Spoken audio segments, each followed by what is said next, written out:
Hi friends, welcome to our channel Sakshi kitchen. இன்றைக்கி நம்ம பார்க்க போகிறது சேப்பக்கிழங்கு தவாவில், அதாவது தோசை கல்லில் போட்டு எப்படி வறுக்கலாம் அப்படின்னு பார்க்கலாம். அதுக்கு சேப்பக்கிழங்கு நீங்கள் ஒரு விசில் குக்கரில் விட்டு எடுத்தால் போதும். சேப்பக்கிழங்கு வெந்துடும். அப்புறமா சின்ன சின்னதாக கட் பண்ணி வச்சுக்கோங்க. உங்களுக்கு இது மாதிரி ரவுண்ட் ரவுண்டாக நான் கட் பண்ணி வச்சுருக்கேன். இது ஒரு அரை கிலோ சேப்பக்கிழங்கு இருக்கும். 2லேருந்து 3 ஸ்பூன் மிளகாத்தூள் போட்டுக்கோங்க. உப்பு, மஞ்சள்தூள், அரை டீஸ்பூன் கரம் மசாலா, அதுக்கப்புறம் கொஞ்சோண்டு புளி தண்ணி ஆட் பண்ணிக்கோங்க.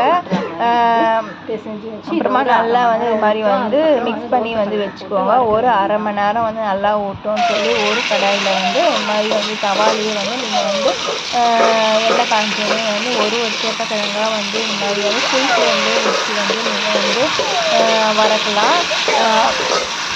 அதுக்கப்புறமா மீடியம் டு ஸ்லோவில் வச்சு நீங்கள் வறுத்து எடுக்கலாம். கொஞ்சம் நேரம் கழிச்சு அவ்வளோதாங்க, குட்டியான மொறு சேப்பக்கிழங்கு ஃப்ரை ரெடி. இதை நீங்கள் சாம்பாருக்கு வச்சுக்கலாம், தயிர் சாதத்துக்கு வச்சுக்கலாம், லெமன் சாதம், எந்த வெரைட்டி ரைஸ் எதுவாக இருந்தாலும் உங்களுக்கு சேப்பக்கிழங்கு ஃப்ரை வச்சு சாப்பிட்டிங்கன்னா சூப்பராக இருக்கும்.